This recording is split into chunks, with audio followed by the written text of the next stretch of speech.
Hi everybody and welcome. Today I have the LG Smart Monitor and I'm going to tell you how you can easily increase or decrease the gamma level.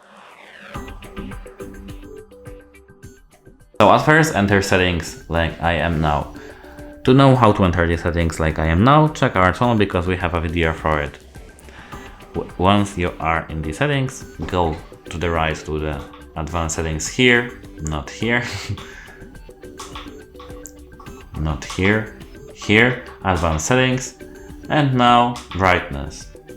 Here now scroll down to the gamma, click on gamma, and now you can set gamma, adjust brightness to 1.9, 2.2, 2.4, BT1886. That's it, hope it helps you and goodbye.